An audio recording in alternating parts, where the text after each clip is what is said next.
Oi, gente. A aula de hoje é sobre a anatomia e a fisiologia do sistema nervoso. Então, quais são as funções do nosso sistema nervoso? A gente tem 3 funções básicas, onde elas vão estar interligadas uma com a outra. Então, a gente tem a função sensitiva, que é aquela que a gente vai sentir as alterações, os estímulos do meio interno e do meio externo. A gente vai interpretá-los e algumas vezes a gente vai arquivá-los. Depois que a gente sentir essas alterações, esses estímulos, a gente vai passar essa informação lá para a função integradora, onde ela vai analisar essa informação, esse estímulo, tá? Depois que ela fizer essa análise, vai ser passado lá para a função motora, onde ele vai elaborar a resposta desse estímulo, tá? Dessa sensação, as quais podem ser dadas de forma de movimentos, sensações ou constatações, tá? Então, a gente vai ter essas 3 funções. A gente vai sentir, a gente vai integrar, depois a gente vai ter a função motora, tá? A gente sente, analisa e elabora as respostas, tá?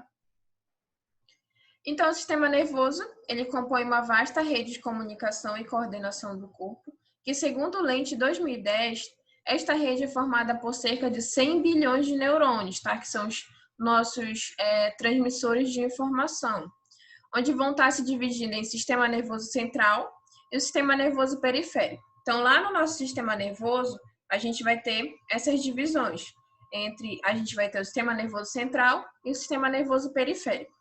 O sistema nervoso central é aquele que vai receber, analisar e integrar as informações. Lembra lá que eu falei as nossas 3 funções do nosso sistema nervoso?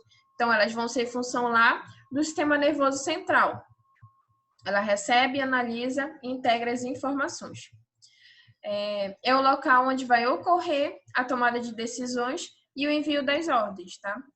Consiste no encéfalo e na medula espinhal e é situado no interior da proteção do crânio e da coluna vertebral, respectivamente. Então, o nosso sistema nervoso central vai ser dividido pelo encéfalo, que vai estar lá no nosso crânio, e pela medula espinhal, que vai estar localizada lá na nossa coluna vertebral, tá? Entre as nossas vértebras. E, além disso, o nosso sistema nervoso central, ele vai conter a maior parte dos nossos corpos celulares nervosos, tá? Dos nossos neurônios. Então, quais são essas estruturas que fazem parte do sistema nervoso central? O encéfalo, que pesa aproximadamente 1,5 kg, está situado na caixa craniana e apresenta 3 órgãos principais. Então, dentro do encéfalo, a gente vai ter essas divisões, a gente vai apresentar esses 3 órgãos, tá? O cérebro, o cerebelo e o tronco encefálico. O cérebro é o órgão mais importante do nosso sistema nervoso, considerado o órgão mais volumoso, pois ele ocupa a maior parte do nosso encéfalo. E o cérebro está dividido em 2 partes simétricas, tá? É como se fizesse uma divisão ao meio, chamado de hemisfério direito, tá? Essa divisão ao meio, chamado de hemisfério direito e hemisfério esquerdo, ou seja, o lado esquerdo e o lado direito. Essas partes iguais, tá? Dividida ao meio. Assim, a camada mais externa do cérebro é cheia de retrâncios, tá? Que são umas pequenas ondulações que a gente tem lá no nosso cérebro, chamado de córtex cerebral. É responsável pelo pensamento, pela audição, pelo tato, pelo paladar, pela fala, pela escrita, entre outros. Ademais, é sede de pensamentos conscientes e inconscientes. Então, a gente vai ter lá essa função no nosso cérebro de estar fazendo a realização desses atos conscientes e os inconscientes também, que, por exemplo, são aqueles atos que quando a gente está dormindo, são os atos inconscientes, da memória, do raciocínio, da inteligência, da imaginação e controla ainda os movimentos voluntários do corpo. Então, toda aquela movimentação que a gente quer realizar é função lá também do nosso cérebro. O cerebelo está situado na parte posterior e abaixo do cérebro. O cerebelo ele vai coordenar os movimentos precisos do nosso corpo, tá? Além de manter o equilíbrio. E, além disso, vai regular o tônus muscular, ou seja, regula o grau de contração dos músculos em repouso. Então, lá, a gente vai ter esse controle também quando os nossos músculos não estão contraídos. Então, por isso que uma pessoa, quando ela passa muito tempo sem fazer essa movimentação corporal, quando ela é acamada, por exemplo, o que que acontece? A gente vai ter uma desregulação lá no nosso cerebelo, porque a gente não vai estar conseguindo fazer essa regulação da contração dos músculos. Então, os músculos vão estar muito relaxados, eles vão se atrofiar. Então, o nosso cerebelo ele tem essa função de coordenar os movimentos do nosso corpo também. Tá? O tronco encefálico, localizado na parte mais inferior do nosso encéfalo.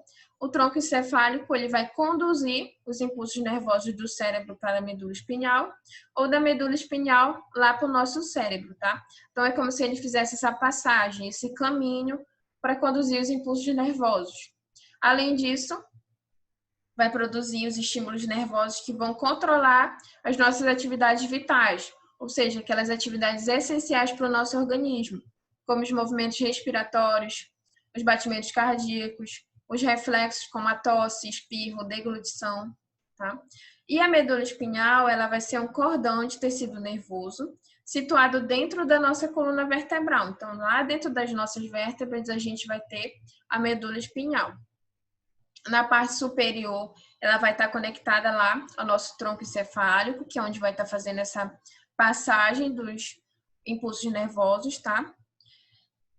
E que vai estar ligando o restante do corpo para o cérebro e coordenar os nossos atos involuntários, que são os nossos reflexos, tá? Então, lá, os nossos atos involuntários, eles também vão ser função da nossa medula espinhal. Então, como eu falei para vocês, aqui tem nessa imagem, tá? Essas pequenas ondulações no nosso cérebro, chamado de córtex cerebral. E a gente tem as divisões lá do nosso encéfalo, telencéfalo, diencéfalo e o mesencéfalo. O telencéfalo é essa parte lá do nosso córtex cerebral, essa estrutura mais externa. O diencéfalo vai ser uma estrutura mais interna, tá? E a gente tem o mesencéfalo, que ela vai estar logo abaixo, tá, do diencéfalo. Então, como eu falei, o nosso encéfalo ele tem essas divisões, tá? A gente tem o telencéfalo, diencéfalo e o mesencéfalo. Então, aqui nessa imagem dá para vocês verem melhor lá a ponte e o bulbo que vai estar conduzindo esses impulsos nervosos, vai estar fazendo essa passagem. A gente tem o cerebelo, tá? Só para vocês verem melhor aqui nessa imagem. Então, o telencéfalo são os nossos hemisférios cerebrais, que eu falei para vocês anteriormente, tá? Onde o nosso cérebro vai estar dividido em 2 hemisférios, bastante desenvolvidos. Neste vão se situar as sedes de memória, tá? Então, lá a gente vai ter a nossa memória, os nossos nervos sensitivos, que são as nossas sensações, e os motores também, que vão estar ligados lá à nossa movimentação corporal, tá? Então, a gente vai ter esses 2 hemisférios. Tá? A gente tem também os lobos, tá? O lobo frontal, que está localizado aqui no nosso osso frontal, tá?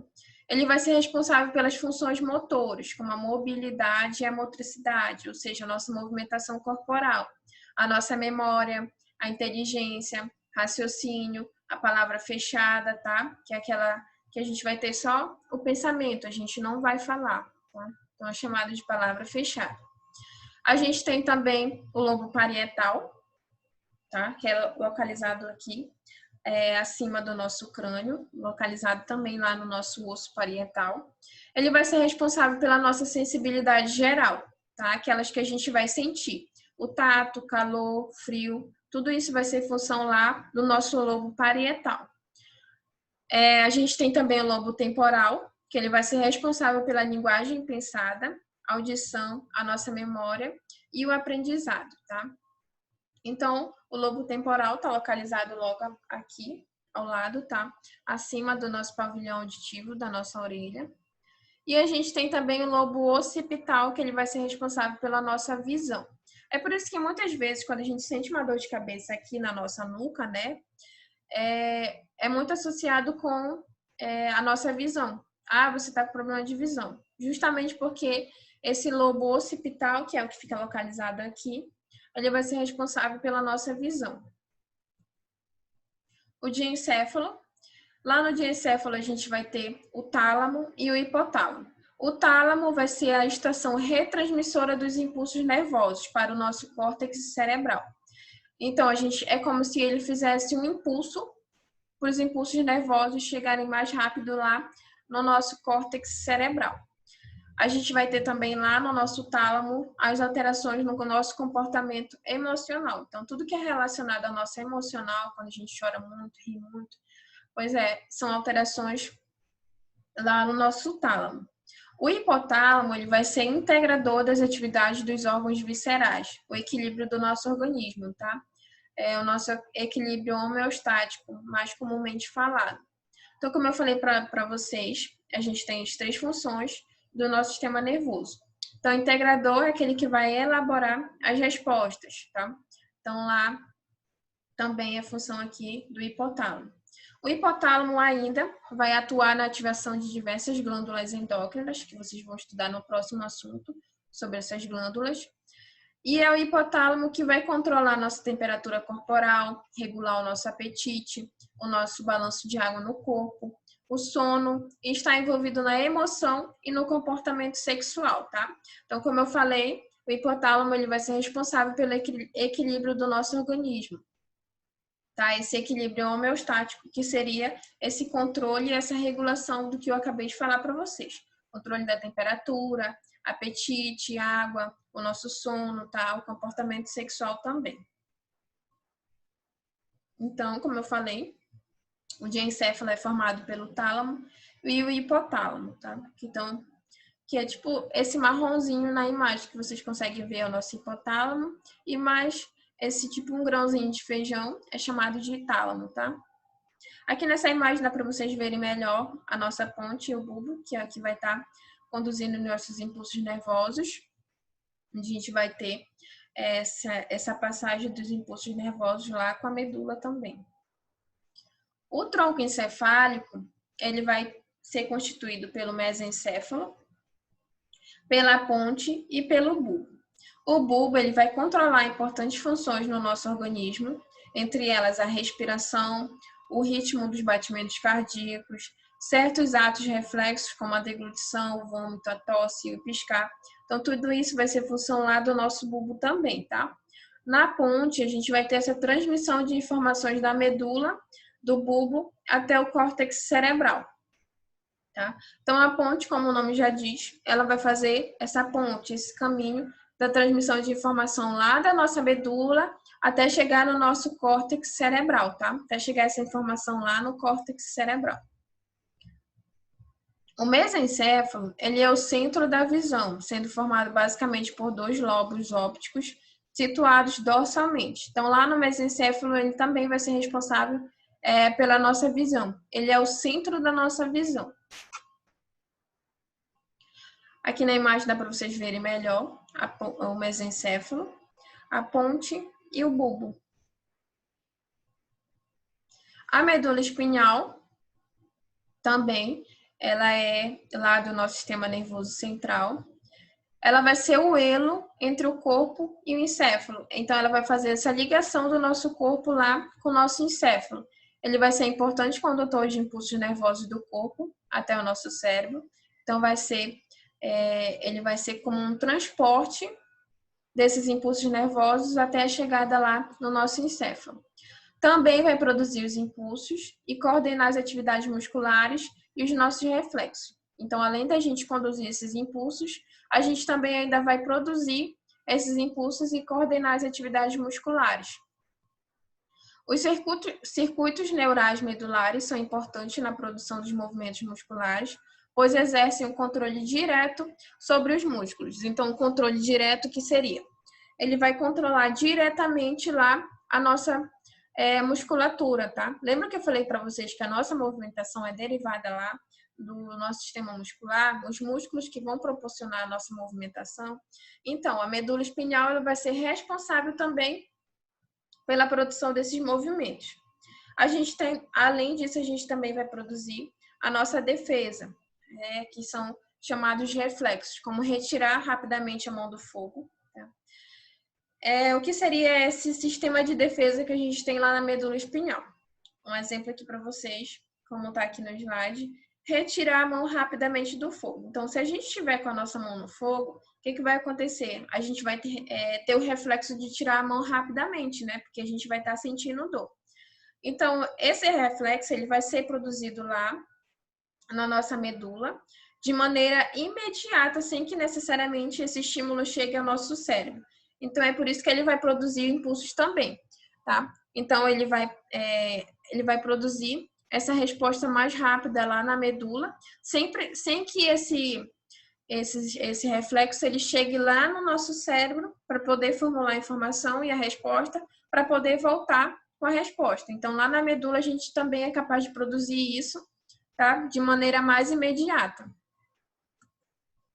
Então, aqui, para vocês, é uma medula, tá? Para vocês verem como é. É tipo uma espinha de peixe, né? Que vai estar localizado lá na nossa coluna vertebral. Então, o sistema nervoso periférico, ele vai ser composto principalmente pelos axônios dos neurônios, que saem do sistema nervoso central e vão se inervar lá no nosso corpo. Então, o nosso sistema nervoso central, nervoso periférico, ele é basicamente formado lá, tá, pelos nossos nervos, por nossas inervações. O sistema nervoso periférico, ele é formado pelos nervos, que foi o que eu acabei de falar para vocês, que vão se originar lá no nosso encéfalo, então ele vai ter origem aqui no nosso encéfalo, tá? E na medula espinhal, e sua função é conectar o sistema nervoso central ao resto do corpo. Então, a gente vai ter o sistema nervoso central formado pelo encéfalo e pela medula, e lá no encéfalo, a gente vai ter os nervos que eles vão estar conectando com o restante do nosso corpo, tá? Então, o sistema nervoso periférico, tá? Ele vai ser formado pelos nossos nervos. É como se ele fosse um órgão acessório, tá? Acessório lá do sistema nervoso central. É constituído pelos nervos espinhais e cranianos, que fazem a ligação dos diversos tecidos do organismo com o nosso sistema nervoso central. Então, ele vai estar fazendo essa ligação do nosso corpo com o nosso sistema nervoso central. É composto pelos nervos espinhais e cranianos. Os nervos espinhais, tá? Tem origem lá na nossa medula espinhal, lá na medula, que eu acabei de falar para vocês. Então, eles vão se originar lá na nossa medula e vão se ramificar por todo o nosso organismo, por todo o nosso corpo, como mostra na imagem, tá? Essas ramificações são os nossos nervos espinhais. No total, a gente tem 31 pares de nervos. E é muito difícil picar qualquer zona do nosso corpo sem encontrarmos uma terminação nervosa. Então, qualquer local do nosso corpo que a gente sentir, que a gente picar, a gente tiver algum estímulo, a gente vai sentir porque a gente tem essas terminações nervosas. Então, todo o nosso corpo é formado por terminações nervosas, tá? Então, essas terminações nervosas que vão levar a informação lá para a nossa medula e até que chegue lá no nosso sistema nervoso central. Tá? Então, a gente tem os plexos, tá?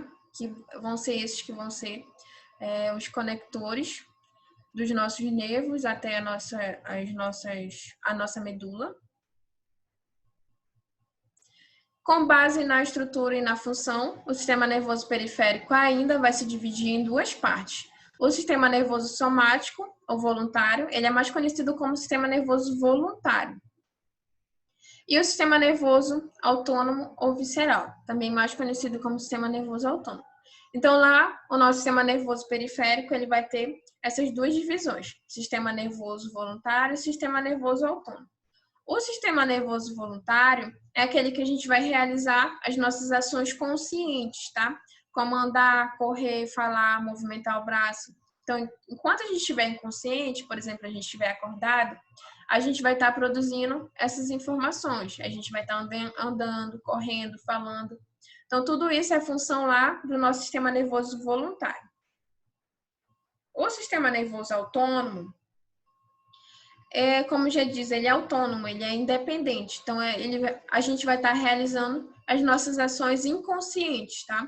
Como o controle da digestão, batimentos cardíacos, movimentos das vísceras. Então, quando a gente está dormindo, a gente vai estar fazendo a movimentação de todos os nossos órgãos vitais, que são fundamentais para a nossa sobrevivência, tá? Então, essas são ações inconscientes, são produzidas lá pelo sistema nervoso autônomo.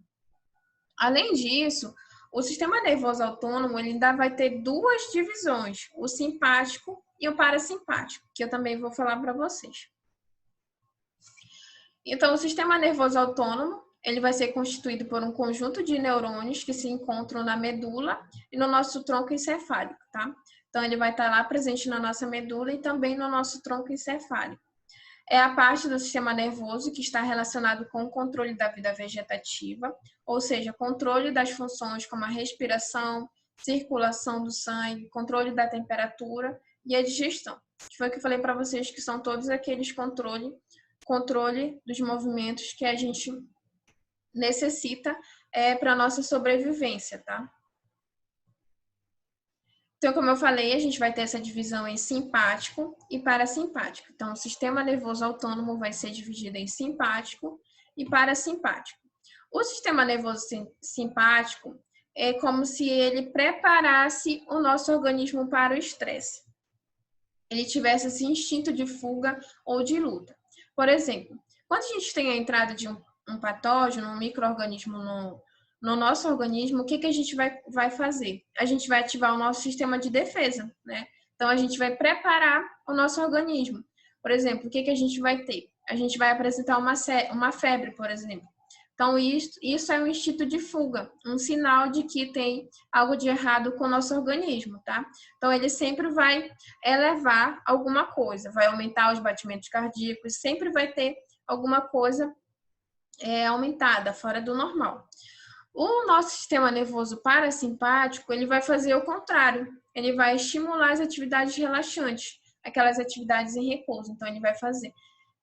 Enquanto a gente tem um aumento desse instinto de fuga, tá? Por exemplo, da febre, o que o sistema nervoso parasimpático vai fazer? Ele vai tentar controlar essa diminuição dessa febre. Ele vai estimular essas atividades relaxantes, tá?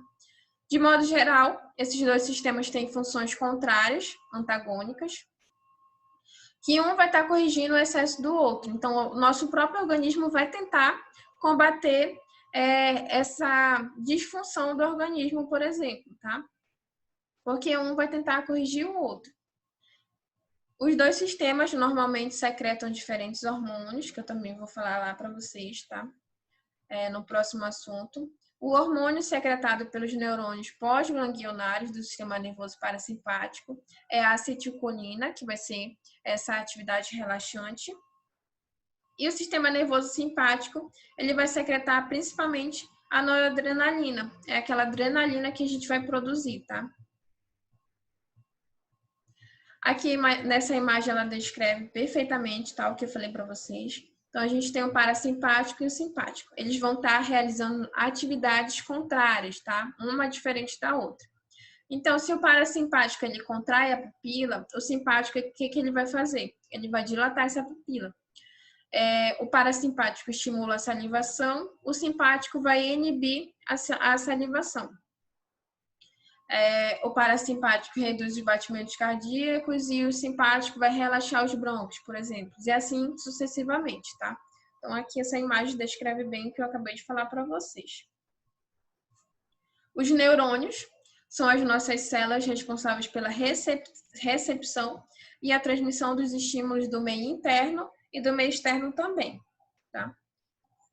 Onde eles vão estar possibilitando o nosso organismo, a execução das respostas e a manutenção da nossa homeostase, que foi o que eu falei para vocês, o nosso equilíbrio corporal. Então, os nossos neurônios são basicamente as nossas células de transmissão de informação, tá? Ele vai receber e vai transmitir a informação. Então, o neurônio ele vai ser composto pelo corpo celular, pelos dendritos, axônio e as nossas terminações axonais. Então, o que seria um axônio, né? O axônio ele é revestido pela bainha de melina. Entre a formação de cada bainha há um nodo de Ranvier. Este conjunto ele vai favorecer a transmissão de informação entre o neurônio e o outro para que seja mais eficaz essa transmissão de informação, tá? Que eu vou explicar logo mais na próxima imagem. Então, como eu falei, esse daqui seria o corpo do neurônio. A gente tem os dendritos, que vai ser o terminal de recepção, é onde a gente vai receber a nossa sensação, o nosso estímulo, que veio lá do nosso meio externo ou do meio interno, onde ele vai passar pelo corpo, pelo axônio, pela bainha de Melina, tá? E pelo nodo de Ranvier, que como se fossem essas cápsulazinhas, até chegar lá no terminal de transmissão, no terminal do axônio, tá? Onde ele vai fazer essa transmissão de informação. Ele vai estar passando de um neurônio para o outro até que chegue lá na nossa medula e chegue com a resposta no restante do nosso corpo. Então, a gente tem vários tipos de neurônios. A gente tem o bipolar, unipolar, multipolar e a célula piramidal. Aqui é só para vocês saberem que a gente tem mais de um tipo de neurônio, tá? Então, como ocorre essa neurotransmissão, essa transmissão de informação? A neurotransmissão ela é o fluxo de informação entre o terminal axonal de um neurônio e o dendrito do outro. Lembra lá que eu mostrei logo na imagem anterior que a gente vai ter o terminal axonal, que é aquele que vai estar transmitindo a informação, até chegar no outro neurônio, tá? Então, ele vai estar se ligando com o dendrito. Então, a gente vai ter o começo e o fim do neurônio. Então, eles vão estar passando essa informação de um neurônio para o outro. A informação entre os neurônios é repassada pelos neurotransmissores. E os neurônios pré-sinápticos são aqueles que liberam os neurotransmissores quando o impulso nervoso chega até lá o terminal axonal, tá? Então, a gente vai ter esse impulso para passar a informação para o outro neurônio, chamado de neurônios pré-sinápticos. Os neurônios pós-sinápticos são aqueles que recebem os neurotransmissores. Então, a gente tem um neurônio e aqui a gente tem outro. Então, a gente vai receber o impulso para estar passando essa informação aqui para esse outro neurônio. Então, esse outro que está recebendo o neurotransmissor é chamado de neurônio pós-sináptico. A passagem do estímulo entre um neurônio e outro é chamada de sinapse. Então, toda a passagem dessa informação, desse estímulo de um neurônio com o outro, então essa ligação é chamada de sinapse. A gente tem dois tipos de sinapses, as sinapses químicas e as sinapses elétricas. Durante a sinapse química, há a aproximação dos neurônios, porém eles não se tocam durante a neurotransmissão. Isto porque são separados por uma fenda chamada de fenda sináptica. Então, por exemplo, a gente tem aqui um neurônio e o outro neurônio. Eles vão estar transmitindo informação assim, uma informação química. Eles não vão estar se tocando, eles vão estar só próximos passando essa informação. Na sinapse elétrica, há a ligação direta entre os neurônios através de pontos de contato entre as suas membranas, portanto, não é necessária a intervenção de neurotransmissores, tá? E a transmissão ela vai ser mais veloz. Então, a sinapse elétrica, eles vão estar conectados um ao outro, por isso a informação vai ser mais veloz. Alterações que prejudiquem as sinapses, como a não liberação de neurotransmissores, por exemplo, acarretam danos para a vida do indivíduo. Então, a gente também pode ter essas alterações lá nas nossas sinapses, nessas trocas de informações, tá? Nessa passagem de informação. Então, como eu falei, esse primeiro são as sinapses químicas, onde elas vão estar ligadas, tá? As sinapses elétricas, desculpa, onde elas vão estar ligadas em um neurônio ao outro. E logo abaixo a gente tem a sinapse química, que eles vão estar só passando essa informação sem estar conectado.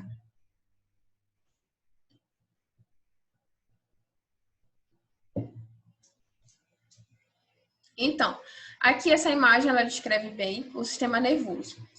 Ela é um esquemazinho básico lá de como é o nosso sistema nervoso. Então, o nosso sistema nervoso ele vai ser formado pelo sistema nervoso central e o sistema nervoso periférico. O nosso sistema nervoso central ele vai ser formado pelo encéfalo e pela medula espinhal, e o nosso sistema nervoso periférico ele vai ser formado pelos neurônios, tá? Pelas nossas inervações, tá? Pelos nossos nervos.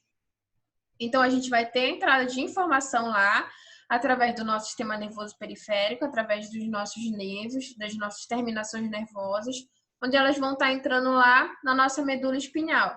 Depois que ela entra na medula espinhal, essa informação ela pode ser formada lá na medula espinhal ou ela pode ser levada lá para o nosso encéfalo, tá? E depois essa informação vai voltar com a resposta.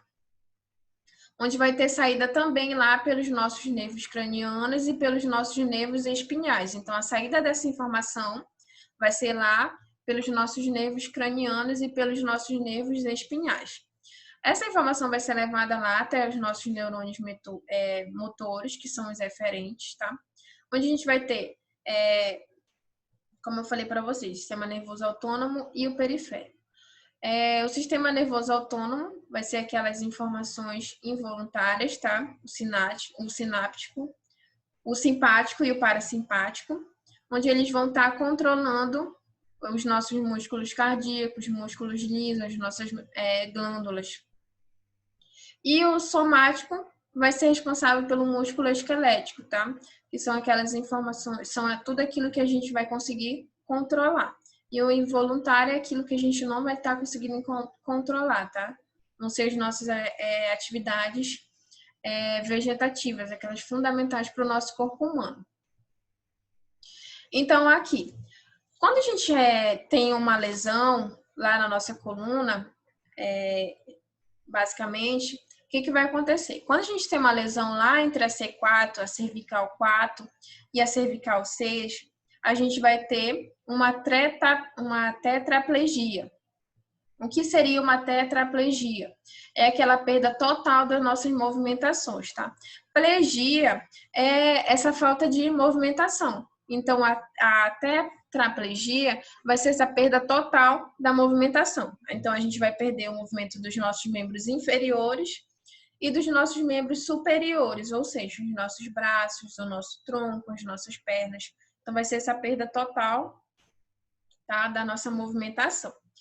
Já a paraplegia, tá, que seria essa falta de movimentação também, quando a gente tem uma lesão lá na nossa torácica 6, até lá na nossa lombar L1, tá? Que é chamada de T6 e L1, e L1, que é a torácica e a lombar. Então, quando a gente tem uma lesão, tá, aqui nessas vértebras, o que acontece? A gente vai ter uma paraplegia, que é a perda parcial dessa movimentação, que na maioria das vezes são a perda das movimentações dos nossos membros inferiores, ou seja, as nossas pernas, tá? Então, na maioria das vezes é derivado de acidentes, uma hemorragia cerebral, tá? Os AVCs também podem estar desenvolvendo essa paraplegia ou essa tetraplegia.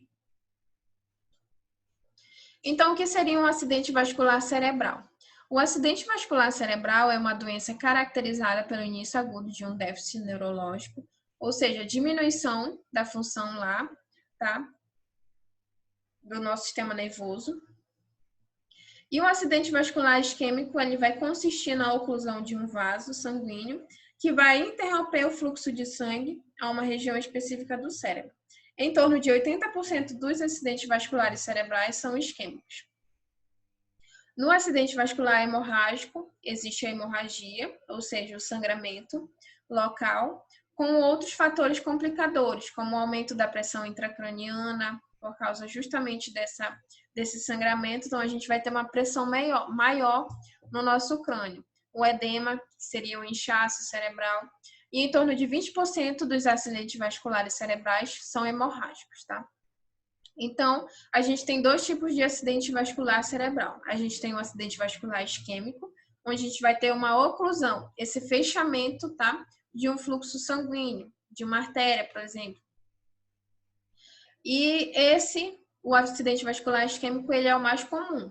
E o acidente vascular hemorrágico, como o nome já diz, vai ser uma hemorragia, tá? O rompimento de uma artéria, por exemplo, tá? Então, quais são os fatores que podem estar desenvolvendo o acidente vascular encefálico? A gente tem os comprovados na origem do acidente vascular cerebral. Entre eles estão a hipertensão arterial, tá? Devido justamente, tá? Esse aumento da pressão arterial. Doença cardíaca, fibrilação atrial, a diabetes, o tabagismo, a hiperlipidemia. Então, tudo isso pode estar acarretando um acidente vascular cerebral, justamente porque elas podem causar um déficit neurológico. Outros fatores que podemos citar são o uso de pílulas anticoncepcionais, álcool ou doenças que acarretam aumento no estado de coabilidade, ou seja, a coagulação do nosso sangue. Então, justamente por isso que as pílulas anticoncepcionais, elas também podem estar desenvolvendo, tá, um acidente vascular cerebral, justamente porque elas vão estar lá atuando na coagulação do nosso sangue, tá? Então, elas também podem estar desenvolvendo um AVC. Então, aqui nessa imagem, ela descreve bem o que eu acabei de falar para vocês. A gente tem um acidente vascular isquêmico, tá? Um AVC isquêmico, que vai ser aquele bloqueio do fluxo sanguíneo por um coágulo. É como se fizesse essa obstrução lá no nosso fluxo sanguíneo. O AVC hemorrágico vai ser essa ruptura do vaso sanguíneo, essa hemorragia, tá? Então, aqui nessa imagem é sobre o que as pessoas têm muitas dúvidas. Por que quando a gente sofre uma lesão, por exemplo, no nosso hemisfério esquerdo do nosso cérebro, a gente tem a perda da nossa movimentação do lado direito? Então, por que isso ocorre? Se a gente tiver essa alteração, a gente sempre vai, de um lado, a gente vai ter uma lesão de um lado e a gente vai ter a perda de movimentação do outro. Por que acontece isso? Porque a gente tem esse cruzamento dos nervos lá, tá?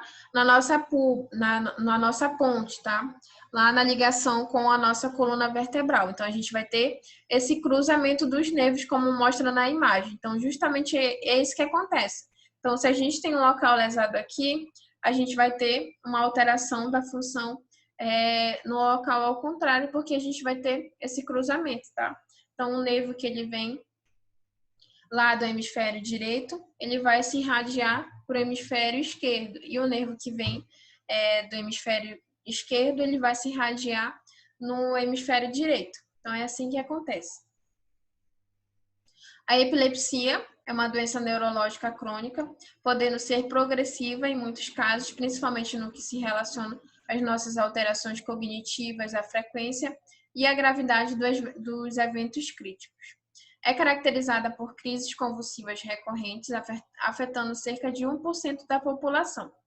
Uma crise convulsiva é uma descarga elétrica cerebral desorganizada, que se propaga por todas as regiões do nosso cérebro, levando a uma alteração de toda a nossa atividade cerebral.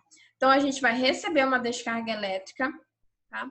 Esse daqui também ela pode ser dita como uma disfunção lá também dos nossos neurônios. A gente não vai estar passando essa informação corretamente, tá? Então, a gente vai ter essa descarga elétrica e a gente vai ter uma desorganização dessa informação, tá? Dessa propagação de informação. Aí, a gente vai ter essa alteração da nossa atividade cerebral, que pode estar acometendo todo o nosso corpo. A descarga elétrica neuronal anômala, que gera as convulsões, podem ser resultantes de neurônios com atividade funcional alterada, ou seja, doente, resultantes de massas tumorais também, cicatrizes cerebrais de processos infecciosos, mais comumente as meningites, as encefalites, tá? Os AVCs, os isquêmicos e hemorrágicos, tá? As doenças metabólicas, como as renais e as hepáticas, a anóxia cerebral, tá? Que é a asfixia lá das nossas células cerebrais. E também doenças genéticas podem estar ocasionando a epilepsia. Então, qual a sintomatologia? Então, a epilepsia, ela vai ser a doença. E o sintoma dessa epilepsia vai ser o quê? A crise convulsiva. Só que, para que o indivíduo tenha o diagnóstico de epilepsia, ele precisa ter no mínimo 2 ou mais crises convulsivas durante um período de 12 meses. Então, para eu ser considerado uma pessoa que tem epilepsia, eu tenho que ter 2 ou mais crises convulsivas durante 12 meses. Se eu tiver uma crise convulsiva, por exemplo, uma vez ao ano só, não é considerada epilepsia, vai ser considerado só uma crise convulsiva mesmo, tá? Onde vão apresentar os movimentos de flexão e extensão dos mais variados grupos musculares, além de alterações sensoriais, tá? Então, por isso que quando uma pessoa ela tem lá uma crise convulsiva, da epilepsia, o que vai acontecer? Ela vai estar fazendo essas movimentações desorganizadas, tá? Ela vai estar fazendo essa flexão, extensão da maioria dos nossos músculos. Então, a gente tem também uma sintomatologia vaga, como a sensação de mal-estar gástrico, dormência no corpo, sonolência, sensação de escutar sons estranhos ou odores desagradáveis e mesmo de distorção de imagem. Então, antes que ele venha a ter uma crise convulsiva, na maioria das vezes vai apresentar uma sensação de mal-estar, essa dormência no corpo, essa sonolência. Então, isso já é sintoma de que pode estar vindo uma crise convulsiva aí, tá? Então, qual é o tratamento? O tratamento é realizado através de medicações que possam controlar as atividades anormais dos neurônios, diminuindo essas cargas cerebrais anormais, tá? Tem também casos de retirada da parte de lesão ou das conexões cerebrais que levam à propagação das descargas elétricas anormais, que aqui no caso seria a cirurgia. Só que a cirurgia, né, ela não é muito levada em consideração, porque na maioria das vezes as pessoas que fazem cirurgia, elas voltam a ter as crises convulsivas, elas voltam a ter a epilepsia novamente, porque não é 100% eficaz. É mais eficaz o tratamento mesmo medicamentoso. Então, aqui, como são as nossas inervações no nosso corpo, como eu falei. Todo o nosso corpo, a gente possui os nossos nervos, as nossas terminações nervosas, tá? Então, é isso. Espero que vocês tenham entendido.